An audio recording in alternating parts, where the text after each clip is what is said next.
It's so easy to be seduced by the Italian way of life.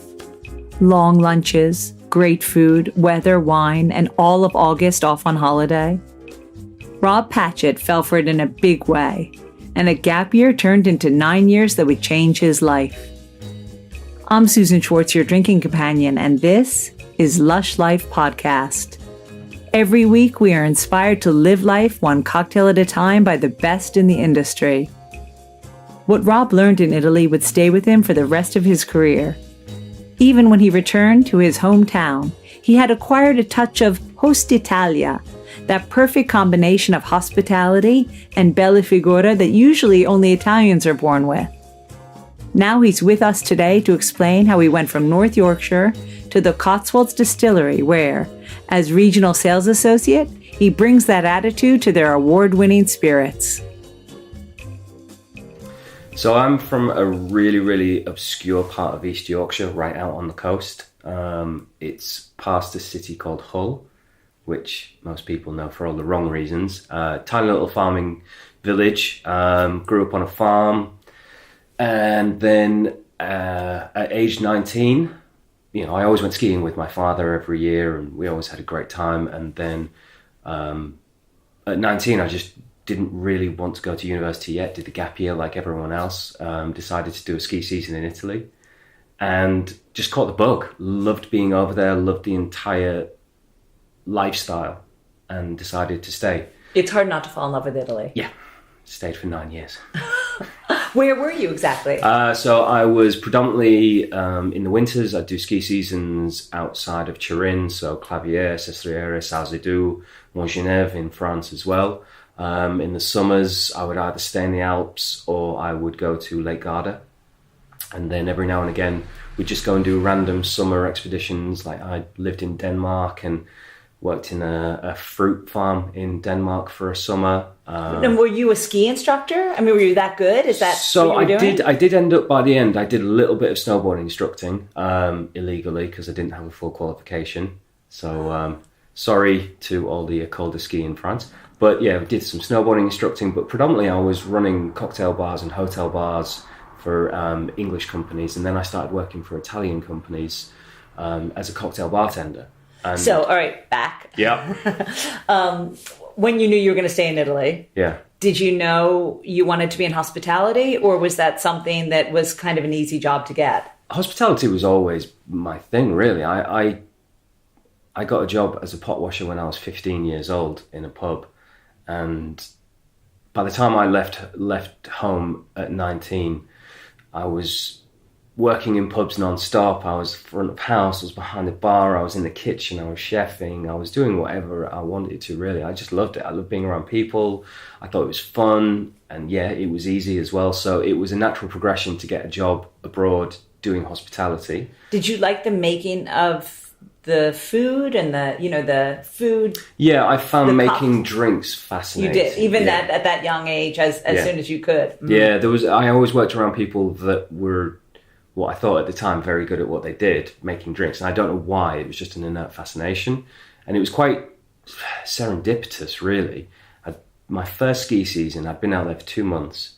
I was what they call a host in a hotel. And so I was housekeeping and working as a waiter and that sort of thing. Went out skiing, got cut up by a ski school when I was on the mountain, rolled, my ski didn't come off, I tore my cruciate ligament. And on the same day, the bartender in the hotel got fired. It was meant to be. It was meant to be, yeah. So they put me on the bar because I refused to go home. So, I was hobbling up and down the bar for my first season, but then that was it. Were you thinking, I'm so bummed? And then all of a sudden, oh, wait, this is good. Yeah, it was a roller coaster. In the space of 6 hours, I was like, I've hurt my knee, to my knee is massive, to I can't walk, to, oh my God, I've got to go home, to, right, I'm now working on the bar. And yeah, it was a crazy day. But I kind of look at that day as the day that I was able to really have a turning point. And I think life's all about turning points, and that was definitely one of those. If I look back, I was awful. I was absolutely awful. I remember. What do you remember? What kind of things you were making? I remember trying to make a screaming orgasm for someone, and I thought I'd try and do some flair, and some vodka came out of the bottle and splashed me in the eye, and so I was one-eyed and couldn't see while trying to make a drink. While limping. Yeah, while limping around. And yeah, it wasn't very sunny, so we were all pale, and there wasn't a hairdresser, so we were all cutting our own hair, and it was the best time of my life, but I did. It wasn't massively glamorous. No, not at all. Not at all. And I remember I wasn't a great bartender initially. I was actually quite rude. I had a bit of a chip on my shoulder. I was 19. So not hospitable. No. In your hospitality. No, which was, looking back, I look back on the way I spoke to some people, and I think, what an idiot. Maybe they thought you just couldn't speak Italian very well. Or... Well, that was also true. That was also true. But so what do you think made you stay there? Just loving that life? The people I was with, I made some friends that year that I still see to this day. We went through quite a lot. And so the people, the lifestyle as well, I think Italian lifestyle, as you know, is very, very unique. You know, the long lunches, the ethos around dining, the ethos around drinking, and just the lifestyle. I just wanted to stay out there and be amongst it. And I'm glad I did. I'm glad I persevered and actually became not a rude, limping, crap bartender. One-eyed. Yeah, exactly. I mean, it got a lot better. I've always got a thirst for learning. I'm always trying to learn more about something. Hence the reason why I'm always listening to podcasts. I'm always reading books. I'm always trying to learn more about something. So there's always going to be a progression. And with bartending, it went from that stage to then I got a job in it was a private members underground Soho-esque cocktail bar just outside of Milan. A friend of mine had been there for a couple of years. He drank at the hotel bar that I was running. This is a little later on, only 2004. But it was amazing. The entire bar was designed by the chief designer of Swatch. It was at the base of the Matterhorn, so he designed the entire interior around a poem that apparently Shakespeare had written about the Matterhorn.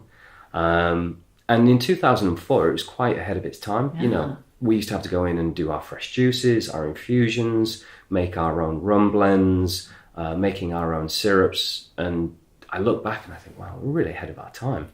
Fruit mise en place was an hour's worth of prep.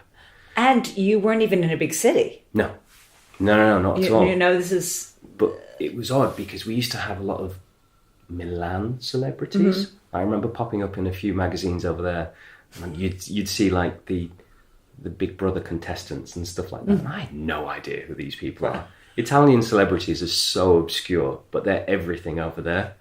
So yeah, we used to deal with a lot of people like that, and it was a brilliant experience. I learned so much. So you were a really young convert to the drinks way of life. Yeah. I mean, this was going to be, from what you say, this was going to be your career from that first day of, eye blinding, etc. Yeah, from eye blinding all the way through to, designing drinks, putting drinks on menus, making things from fresh ingredients. And were you able to do all of that in Italy? Do you saw your career progress? In Italy? Yeah, doing absolutely. Those? It was a case of always learning, trying to get better. But then I'd say in between from 2000 to 2004, I really did try and actually get better technically, get better at hospitality as well, try and get rid of that chip on my shoulder, and just be a better bartender and actually focus all my attention on being a good bartender as well. Do you think it was a mentor that helped you, or was it you realizing this as you got older? I think whenever you need to find a source of inspiration and a source of knowledge, you always have to have a mentor-esque figure. And for me, when I was working in the club, it was called Bianconilio, which is the White Rabbit, and I worked with a guy called Jimmy Denman, who he'd been on the scene for quite a long time. He'd worked all over the world, and he was very, very good at what he did, and he was just a fountain of knowledge. He was your stereotypical bartender that knew a little bit of everything and had an opinion on even more. So he was a great source of inspiration and knowledge. We spent a lot of time together. After we parted ways, he went on to work at Mahiki in Dubai. I think he got out of the industry about 3 or 4 years ago, but he was a big part of it. I mean, there have been others as well, but I think from being a good bartender and really knowing how to make drinks traditionally, from a technical sense of doing things properly in Italy, you can't be a cowboy behind the bar in Italy because everyone needs that qualification to be behind the bar. So yeah, doing things technically, doing things traditionally, but then also having a progressive nature of drinks. And again, this is all back in 2004. I speak to bartenders now, and most of them were born in 2000. Right. I guess so. No, you can't think about that. No, I try not to. But I was thinking that you were going to say, the cocktail culture wasn't even born. The cocktail culture was in its infancy. Very much so. Definitely, yeah. And I don't have regrets, but I think about, if I'd have just come back and actually worked in London around that time. Oh, you can't think about that. No. Probably they weren't doing the same things anyway. So no. Why did you think after 9 years that it was time? Well, should I ask this? Where did you go after 9 years? I actually came home for a family emergency. My mother was really ill. It's fine. She's fine now. Oh, good. We all got through it. So yeah. But yeah, I got a phone call the day after my birthday, 2008, 2009, something like that. Yeah. Came home and had to make a plan. Had to figure something out. And being that our family is from a very, very rural, obscure part of England where there isn't a drinks culture where I could really invest my time in what I'd learned, I ended up opening a pub for a guy who liked to invest his money in buying pubs and restaurants, and my hospitality knowledge and being able to run establishments, he saw me as a good opportunity. Did you have to stay close to your family? I stayed close to my family for about a year. And so how close was the pub? 20 minutes. Oh, really close? Yeah, 20 minutes, yeah. Yeah, and I did that for about 3.5 years. And did you see a difference between the pub culture? Oh, hugely. The irony is, the pub that I went back to run was the one that I was a pot washer in when I was 16 years old. How funny. So a lot of the villagers remembered me, and it was quite an easy transition in that respect. And it was a completely different culture in which you were building around a community, and you had. I remember when we opened, I tried to implement a lot of things that I'd learned in Italy, and learned very quickly that you can't do that. Not in a tiny village where there's about 3,000 people. No one cares about the Negroni. No, I think I made 2 martinis in 2.5 years. 3.5 years, sorry. But again, good learning curve, because we took a pub that was 17th century, dilapidated, and we rebuilt it completely from the interior. We got it up to a rosette standard of food. We were winning awards left, right, and centre. We were making noise in a very small pond, but it was good just because you learn more about being a business, not a business owner, but running a business from a financial standpoint, things like that. And interesting what you said about the community. Yeah, it was very much about working with the community instead of them working around you. So very much doing things like we used to do carol services and nativities at Christmas time and things like that. And then in the summer we'd have various garden parties and, Well, I think that things are coming back to that. Yeah. They say Waterstones used to be run, every Waterstone was exactly the same. Then a few years later, a new CEO said, no, everything should be done, at a community level. So if your community on King's Road wants, more children's books, we should now, develop those communities. And I feel that every bar is in a certain area. Yes, some people come to a bar because it's world famous, but they still have the community that comes very often, and they should coddle that community and, I agree and develop completely. it. I agree completely. I think the sense of community, no matter whether you're in a huge city like London, a suburb of London, or in an obscure part of the UK, I think community is everything.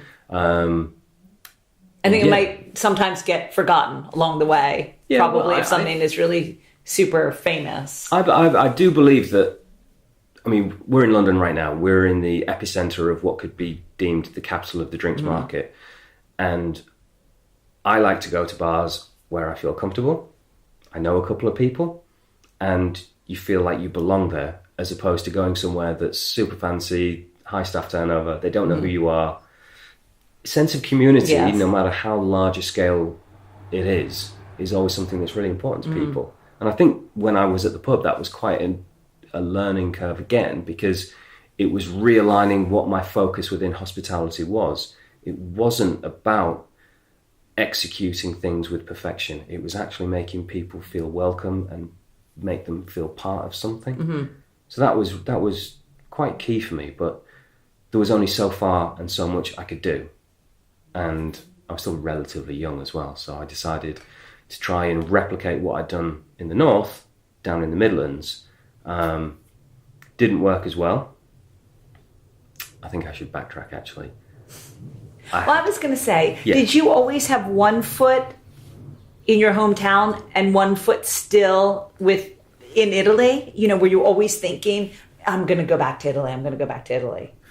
No, I'd put that one to bed, to be honest with you. I mean, I still go back all the time, but yeah, I'd put that one to bed just because I needed to have something to focus on moving forward. And I think Italy, whilst it's wonderful, it's not easy to try and create something new for yourself. I mean, I think that's why we see a lot of Italian people within hospitality coming back to England. So Italy's always... So you were set on staying in the UK for the time being. Yeah, so I didn't know what I wanted. I was completely open to anything that came, arose in front of me as an opportunity. But yeah, I sort of put Italy to bed a little bit. So staying in the UK, you did everything that you could do in your hometown. Yeah. You were looking... Well, was someone poaching you to come and do something? Well, one thing that I did do while I had the pub was I had an argument with a lady about wine, and I came off really badly. And I think whenever you've got a thirst for knowledge and you have a conversation or an interaction with someone where you make a fool of yourself, you do try and then compensate by learning as much as you can about that. Oh, yes. So I put myself through Wine and Spirit Education Trust, the WSET. I did 1, I did 2, I did 3, and it's like anyone that gets a new qualification. You think you have all the knowledge in the world about something. And I thought, I'm going to be a sommelier instead. So I actually put myself through the Guild of Master Sommeliers accreditation as well. So I did the introductory and the certified as well. And so, I was a fully qualified sommelier in... But did you fall in love with wine? I did, yeah. I definitely did. I love everything about wine. I love the agricultural part of it. I love the science of it. I love the execution of delivering wine. I love the nuance of it. I love the stories that people tell. And when I moved down to the Midlands and didn't quite get the opportunity I needed in the on-trade, I actually did a complete switch. So I was able to go and work within wine retail. So I could sell really, really expensive, wonderful wine, but not have to wear a suit and, do all the sommelier floor work. And that, again, was a really good turning point for me, because not only was I able to use all the wine knowledge that I'd gathered over the years through all the accreditations and everything, I was able to sell wine. The wine shop were really good about sending me to wineries around Europe as well. So I got to go to Champagne and Rioja and Bergerac, various other places. And then they also had a small spirit selection, and having a cocktail background, and then obviously knowing a lot about Italian spirits, because that is a world into itself, I was able to throw myself at spirits as well. So started doing took over the buying of the spirits. Gin boom was also happening around then, so doing a lot more around building the gin portfolio, working with distilleries, creating drinks, things like that. Yeah, it was quite an immersive experience for me. I was able to do quite a lot. I don't even think you had time for this, but did you ever miss the actual behind the bar chatting to punters bit about being a bartender? Yeah, still do every now and again. I do takeovers from time to time, and the first hour you're just in the flow. You're mixing drinks, you're shaking, you're smiling, you're laughing, you're having fun, and then after that first hour, it's like, oh, my feet hurt, my back hurts, oh, my back hurts, my shoulders. Oh, I forgot how And then you also forget that working behind a bar, you have to deal with drunk people again. So that's always something that people forget. Selling very expensive French wine, probably you don't have to deal with that very much. No, I mean... you don't see them drunk. Exactly, yeah. Retail was wonderful. I was like, there's your booze, okay, you can go now. Right. Which was wonderful. So, I mean, with the retail thing, it was great because obviously with the gin boom, I was just able to throw myself into it and create relationships with distilleries, but then try all of these different things, learn more about whiskey, learn more about all different spirit categories and things like that. So it was a completely educational, immersive experience. Again, feeding the brain on whatever I needed, whilst also fully involving myself in wine as well, which was wonderful. It was a really good experience. The retail world is tough, though. It's really tough. So whilst it was a great platform and something that I did need, it was never going to be in my future. That's got to be said.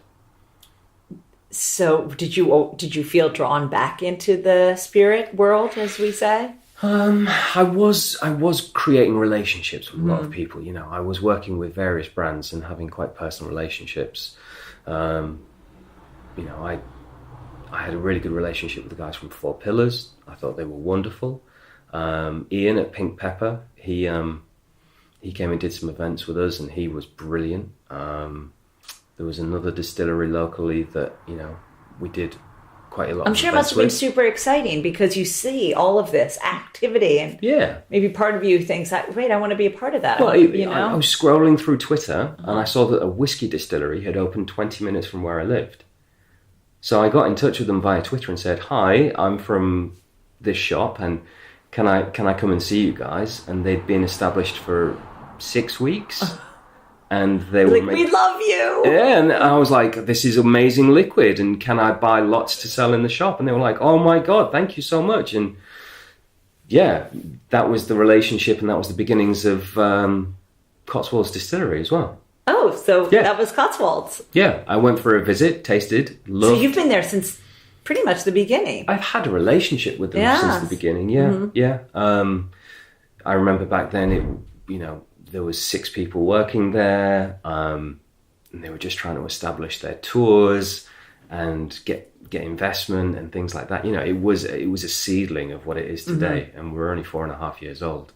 But I like to think that whilst I wasn't part of it, I was, because I was one of the earlier customers and a huge advocate as well. And I always have respect for people that pay attention to detail, have true passion in what they do, and are really, really quality driven. And that goes for whether it's a bartender, whether it's a restaurant, a chef, someone that does a podcast. I just think that you can always tell when people are fully invested in what they're trying to create. And I like to back people like that. I think it's a good perspective to have. Did you slide from your role selling in retail to Cotswolds, or was there any time in between? No, you did something different. You slid. Yeah, that was it. I got to a point where I didn't really want to be in the retail world anymore. May have put some feelers out, and it was a course of 6 months. It didn't happen overnight, but Cotswolds did say to me, if you want to come on board, then we should start a conversation. And we did start a conversation, and organically we got to a point where we both wanted to work with each other. And so that was 2017 I joined them, and I haven't looked back. And so tell me what you saw in them. Why, out of all the gins, did you feel that they were doing the right, in inverted commas, thing for you to get involved? What was it about them that attracted you so much? Short version, whiskey. But they didn't start off with whiskey. Yeah. They did start off with whiskey. I'm sorry. No, because obviously their gin is so famous as well as their whiskey. Cotswolds so I just Distillery. assumed that the gin was first. Yeah, everyone does. Oh, I still get it even to this day. Even to this day, people turn around to me and go, "Oh, you're making whiskey now? That's nice." Thank God I didn't say that. It's fine. It's absolutely fine. No, only because gin obviously is so quick to make, and the whiskey is the one that you sit around and wait for. So quick to make, and whiskey we sit around for, as you said. But when they started, whiskey first. Dan, who founded the company, he's a brilliant man, absolutely brilliant man. He had a really, really great career in the city. He started off in New York, and then he went to Paris. He set up offices in Paris. He was a finance broker. Very, very well established. But I think a lot of people that work within those roles where you can be really, really successful and on paper have everything that you want, they always feel that they're lacking something tangible that they can have an emotional investment in. Mm-hmm. And he was always a huge fan of whiskey. He used to go to Whiskey Live in Paris when he worked over there. He'd go on trips to Scotland with friends, and they'd go around all the distilleries, and he even bought barrels at some of the distilleries as well. And he has a place in the Cotswolds, and he was looking out over the hills. We always tell the story, but it is as it is. He was seeing barley fields, and he thought, why are people not making whiskey in England? He saw an opportunity. He also saw that the craft spirits were on the rise in America, and they were over here. Thanks to Jared, Sam, and Fairfax at Sipsmith, we were able to have the minimum amount of distillation for craft distillers was then levied, and he saw an opportunity. So yeah, and also, talk about serendipitous. He wanted Forsyth Copperpot stills to make whiskey, and it was a 3-year waiting list. And a whiskey distillery of a similar size to us fell through financially, and Forsyths were able to produce the stills within 3 months for us. Oh, that is lucky. That is so lucky. Uh-huh. Yeah. So, we started distilling whiskey in October 2014, and we started distilling gin side by side. But yeah, as you say, gin takes 4 days for us to make. So we were able to have gin out on the market straight away, and then just have whiskey ticking over in the background. So you really just launched your whiskey? 2017, right. October 2017, we poured the first dram at Whiskey Live Paris. And it's been an incredible ride. Mm-hmm. And I joined the team in May, which means that I was pre-whiskey. So you only ever launch your first whiskey once.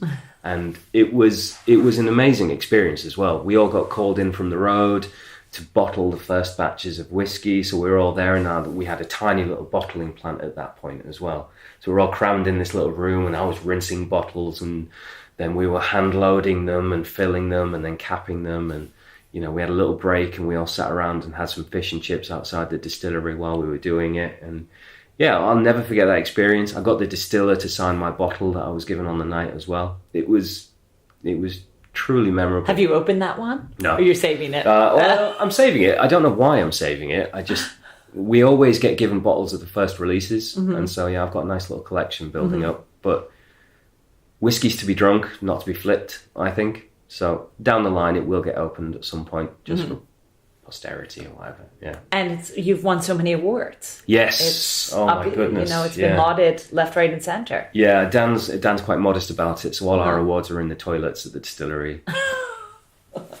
But we've won various golds at San Francisco.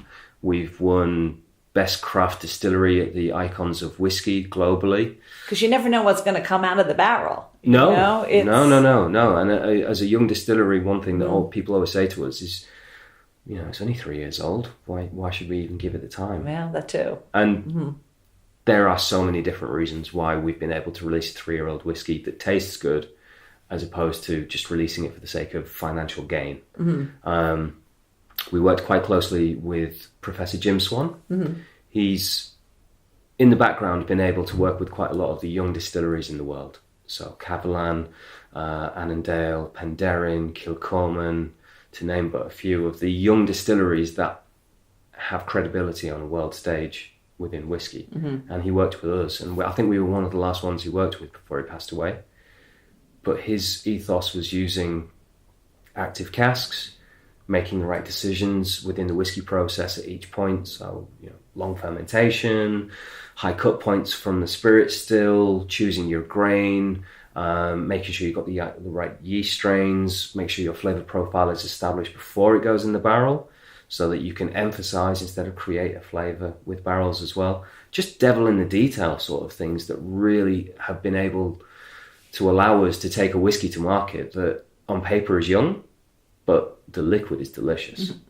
So, I walk into establishments and on paper I'm a 3-year-old English whiskey rep, but the liquid speaks for itself, and that's... No, you're a Cotswolds. I'm a Cotswolds whiskey rep, yes. Now, the gin, because he was such a whiskey gentleman, did he poo-poo gin? Or, how did you...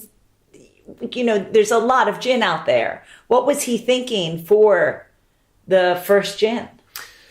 Well, the gin was always going to be something that would help us establish the brand more than anything, mm-hmm. especially in the export market, which is quite key to whiskey. And Dan is a spirits fan. If you ever meet him, and I hope you come up to the distillery and you will, he is a spirits fan as well as a whiskey fan. When we work with people, we try and work with people that are quite reputable in the business because we're also fans of the industry as well as producers. And so for gin, we just wanted to make a really solid gin, kind of like Brookladdy, a really great gin in the botanist, but loads of different terroir-driven expressions of whiskey. And so with the gin, like most whiskey distilleries, you do it for cash flow, mm-hmm. but also to establish the brand. But if you're going to do it right. And so whilst the gin market is saturated, even from when I was in retail, I had 150 gins to retail on the list. Cotswolds was always my go-to because for a gin and tonic gin, it's so juniper forward. It's wonderful. I brought you a bottle, by the way. Oh, I'm so excited. But, something that you also create that I love are limited batches of, sometimes crazy things in a bottle, like espresso martini in a bottle. Yep. An absinthe.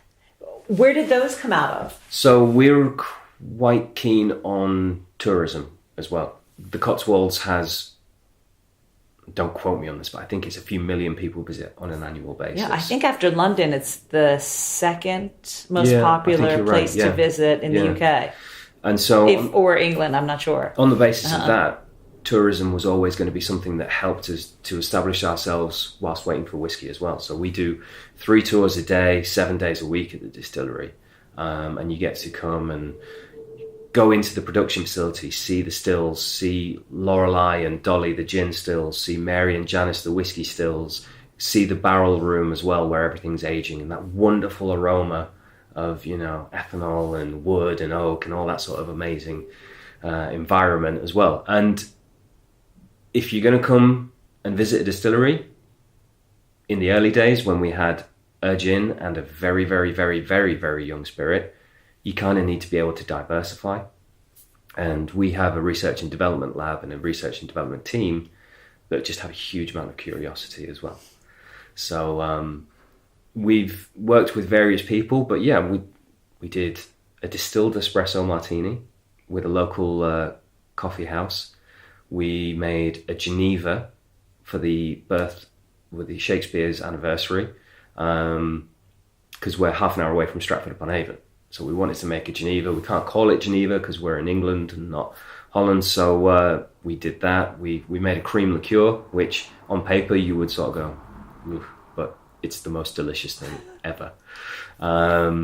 What else have we made? Cocktail And can bitters. You get those only if you can get them at the distillery or online, yeah. Mm-hmm. A lot of people in the trade are always asking, can we get absinthe? Can we get this? Can we get that? And really, we'd love to be able to do that, but we only make 16 bottles of absinthe per batch. Oh, really tiny? Yeah, tiny, yeah. So we can't really commercially do it. And we want people to be able to get things at the distillery and have an exclusivity to it as well. But the research and development lab are always working on new things. 6 or 7 different gin recipes that have come out of it as well. We're making a vermouth. We've made a summer cup as well. So you're back to your wine roots. Yeah, I had nothing to do with it, unfortunately. But yeah, we worked with Woodchester Valley, which is a a winery in Gloucestershire. So we were using Cotswolds grapes. Mm-hmm. We made an apple brandy using a local apple ciders farm, Mike Pearson in Morton Marsh. We used his apple must. Made an apple brandy because Dan's quite a francophile as well. So we made a Pomme de Normandie. The apple brandy we called Cotswolds. They didn't find that very funny in the Pays d'Auge, but it's delicious. Mm-hmm. So we try and champion as much as we can around the Cotswolds and just make interesting spirits. Well, it sounds like it. Can we go try some now? Yeah, absolutely. Because you've made me super thirsty. Yeah, let's do it. As far as Cotswold spirits are concerned, Rob had this to say. I always say that with our products, you have a starter, a main course, and a dessert. The martini is always going to be the starter, but the main course is our whiskey. We wanted to make something that was Cotswold-centric, so we only use barley from single estates in the Cotswolds, but we wanted it to be flavourful. So we make a really fruity style of whiskey. Long fermentation allows a really fruity flavour. We also use reconditioned red wine STR casks. STR stands for shaved, toasted and recharred. And that allows a really beautiful red fruit flavour to come through the barrels. And then we use a little bit of bourbon casks. So the whiskey has this wonderful dried apricot peach with walnuts and hazelnuts, and then a little bit of honey and butterscotch in there as well. It's quite a flavour journey, but it's really approachable. All natural colour, natural flavour. I highly recommend just having a dram as it is. It doesn't need anything. But if you need a highball in the summer, or you want to make an old-fashioned, or you want to make a Manhattan, super applicable as well. Thanks so much to Rob for being on the show. If you're in the Cotswolds, make sure to visit the distillery. But now it's time for the cocktail of the week. Rob calls our cocktail of the week the Cotswolds Martini, but it could also have been named so many other things. The name of the cocktail, it's a classic martini in fashion, but there was actually quite a large debate about it on London Bartender Association when I posed the question, what is a dry martini with no vermouth and an absinthe rinse? Some people said it was a turf club, some people said it was a tuxedo. Yet to have a name, but it's really, really simple. It is our Cotswolds absinthe in an atomizer. Spray it on the inside of your Nick and Nora martini glass. 60 ml of Cotswolds dry gin, stirred down to dilution, and then just express a little bit of grapefruit peel over the top. Classic martini, but so delicious. If you didn't get that, I'll go through it again. You'll need Cotswolds gin, as well as Cotswolds absinthe, a grapefruit peel, and a Nick and Nora glass. Begin by stirring 60 ml of Cotswolds dry gin in a mixing glass for 90 seconds, or until the dilution is just perfect. Then spritz the Cotswolds absinthe twice into that Nick and Nora martini glass. Strain your gin into the glass that you've just spritzed. Then express some grapefruit oil over the top and discard the peel. If that's too complicated, just simply pour 60 ml of Cotswolds single malt whiskey into a Glencairn whiskey glass and think about life. You'll find this martini recipe and all the cocktails of the week at alushlifemanual.com, where you'll also find all the ingredients in our shop.